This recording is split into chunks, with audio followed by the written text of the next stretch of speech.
Il a pu y avoir certainement des... Il me faisait confiance parce qu'il savait qu'il pouvait me faire confiance. Nous parlions librement et un jour, je lui dis mais pourquoi je reçois des listes d'Amnesty International de prisonniers chez vous qui ont l'air de... Bon, qu'est-ce que ça veut dire et pourquoi vous refusez à Amnesty International de venir visiter vos prisons? Et il me dit ça, c'est parce que je connais Amnesty International. Ce sont des gens qui sont partiaux et qui, quoi qu'ils découvrent, quoi qu'ils voient, même ça sera détourné parce qu'ils ont cet esprit-là de vouloir démolir. Ils faisaient partie de toute cette propagande qui veut démolir la révolution cubaine. Bon. Et il me dit, mais si vous voulez venir faire une mission venez. Et à ça, je lui réponds, pas moi. Vous savez très bien que moi, quoi que je dise, alors dans l'autre sens, on dit que je suis votre groupie, et on raconte des tas de trucs. Moi, je ne suis pas crédible dans ce domaine. Mais si vous l'acceptez, il peut y avoir une mission de plusieurs autres organisations que France Liberté, dont une américaine qui était Human Rights Watch, une française qui était Médecins du Monde, et on ne peut pas dire que Médecins du Monde soit très pro-cubain, une autre qui était la FIDH, on ne peut pas dire que la FIDH soit très pro-cubaine, et puis il y en avait une troisième qui était Pinou. Bon. Je ne sais plus qui était là. Et on est allé, pas moi, un membre de la fondation, avec les autres, et toutes les portes ont été ouvertes à la demande de ces organisations. Elles ont fait un rapport tout à fait impartial, dur quelquefois, mais... Vous savez ma réaction quand on a donné ce rapport à... Parce qu'on lui a donné à lui ce rapport. Ça a été de dire, parce que je suis un petit peu vicieuse de temps en temps, je dis pourquoi vous ne demandez pas à venir faire une mission dans les prisons françaises pour faire un rapport? Ça vous dit exactement ce qu'était la réalité. Mais au niveau de votre engagement, est-ce qu'il n'y a jamais eu de problème avec la politique menée par la France? Vous étiez quand même la première dame. Est-ce que ça a certainement dû souvent gêner quand vous prenez des positions, par exemple sur Cuba, je donne un exemple, ça a dû gêner certainement sous le plan diplomatique? Pas du tout. Le gouvernement de l'époque, quand je suis revenue de Cuba après la chute du mur et que j'ai vu la crise que ça avait causée chez les Cubains et le malheur que ça avait généré chez eux, la difficulté à vivre, il n'y avait plus d'électricité, plus rien. J'ai passé à ce moment-là un Noël à Cuba. J'étais avec Castro et en pleine nuit, plus d'électricité. Elle dit, ça, c'est le sort de tous les Cubains. On n'a pas d'électricité parce qu'on n'a plus d'électricité. Et puis ce jour-là, je suis sûre, on n'a pas mangé des nanes farcies. On a mangé des pommes de terre et 4 fois rien parce que tout le monde avait faim. Et au palais aussi, ils avaient faim. Et quand je suis revenue et que j'ai dit à François, mais l'Europe ne va pas abandonner cette population comme ça à la famine, et vous allez réagir en Europe, vous allez prendre le relais. Mais évidemment, ils ne vivaient qu'avec l'aide soviétique. Celle-là a disparu, vous n'allez pas les laisser disparaître ainsi. Et François m'a dit, la France fera ce qu'elle pourra. Et en effet, la France a aidé les Cubains à ce moment-là, mais l'Europe n'a pas voulu suivre, et l'Europe n'a pas suivi. On voit très bien quand même le rôle que vous avez pu jouer.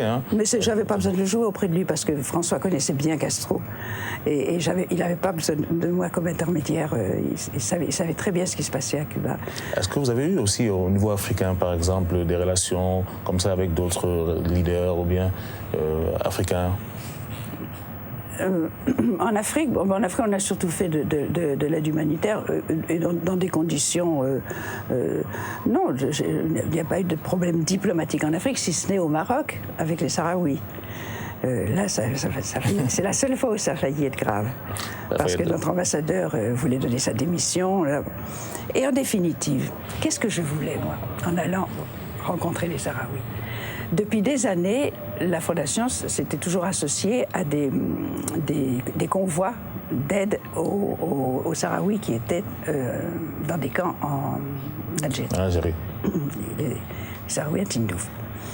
Et depuis des années, et un jour, les responsables sahraouis me disent vous nous envoyez des choses, mais venez nous voir de temps en temps, venez nous voir aussi. Je leur dis d'accord, le prochain convoi, je l'accompagne et je vais vous voir. Le drame. Vous l'avez fait de manière tout à fait naturelle, c'est-à-dire. Je ne l'ai pas fait. Le Maroc réagit, je suis traitée de tous les noms, une pression sur François épouvantable, l'ambassadeur qui voulait donner sa démission, le chantage aux musulmans en France. Bon, c'était vraiment l'horreur. Et puis, on parlait des Sahraouis, on parlait de la situation et on expliquait la raison de cette situation, de qui étaient les Sahraouis. Donc on parlait beaucoup des Sahraouis. Et puis comme ça prenait beaucoup d'ampleur, à un moment François me dit qu'est-ce que tu penses faire ? Tu veux toujours aller Alors je lui dis écoute, moi ce que je voulais, c'est qu'on parle des Sahraouis. J'ai atteint mon but. Je ne suis pas là pour mettre de l'huile sur le feu. Je ne suis pas là pour créer la guerre entre le Maroc et la France.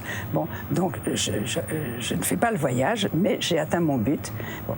Et François a trouvé que c'était très sage de ma part, mais j'aurais dit, je veux y aller. Et vous aurez laissé faire ? Il ne m'aurait pas empêché. Il m'a dit, ta cause est juste, donc tu la défends. Alors, Madame Mitterrand, dernière question. J'ai lu dans les journaux récemment que vous avez décidé donc de mettre aux enchères une partie de vos objets personnels et bien sûr ceux de votre époux. Peut-on savoir pourquoi, si ce n'est pas indiscret ? Eh bien, je vous l'ai dit tout à l'heure. Financer vos activités ? Tout à fait, financer mes activités, parce que nous avions pris des engagements et qu'il était, je ne pouvais pas attendre de mettre une stratégie d'appel à fonds et tout ça pour pouvoir continuer les actions de la Fondation. C'était urgent. J'ai trouvé ce système et voilà. Alors, je ne sais pas si vous avez un dernier mot à adresser aux téléspectateurs camerounais. Et puisque nous sommes sur satellite et qu'on peut être vu dans plusieurs pays d'Afrique, aux téléspectateurs africains qui vous regardent, vous avez un dernier mot ? Je les salue et je les assure de ma fidélité à l'amitié qui a été nouée pendant de nombreuses années avec les Africains. Merci Madame Mitterrand et nous avons été honorés de vous recevoir aujourd'hui à STV. Merci. Merci et bonsoir.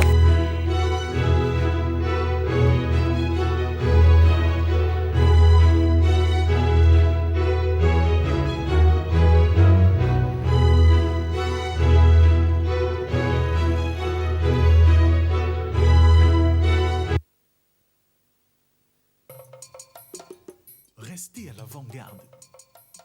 Être de ceux qui l'ont regardé. Compter parmi ceux qui savent, peuvent et voient large. Du documentaire au sport, en passant par le magazine, l'information, le cinéma, les séries, la musique et le show.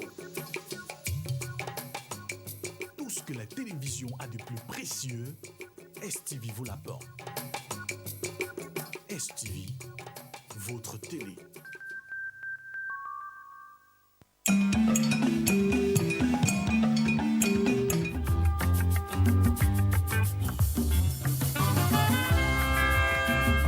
STV s'ouvre sur l'économie et vous propose EcoZoom, le baromètre des tendances économiques.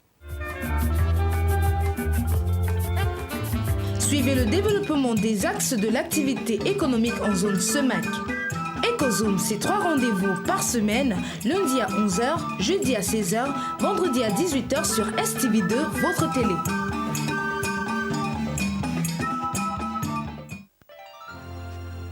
Vous est-il déjà arrivé de penser vous retrouver au Festival de Cannes et de vivre les moments inoubliables de votre vie ? L'occasion d'y arriver vous est offerte en consommant Gordon's Pack.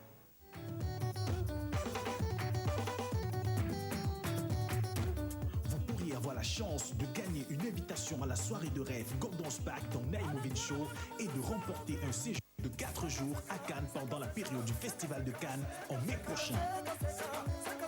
Naimovin Show sur STV2, c'est le vendredi 21h30, samedi 23h30, mardi 21h30. Regardez de Night High Moving Show sur STV et vivez de grands moments d'émotion. STV, votre télé. In today's fast-moving world, you need to constantly adapt.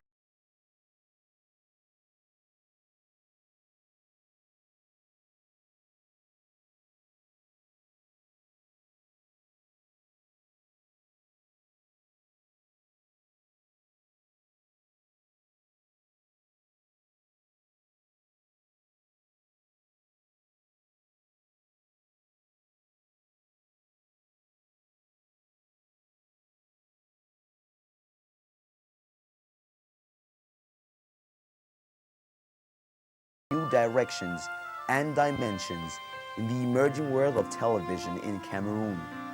That's why every time you tune in to STV, it's like tuning in for the very first time. STV, your TV.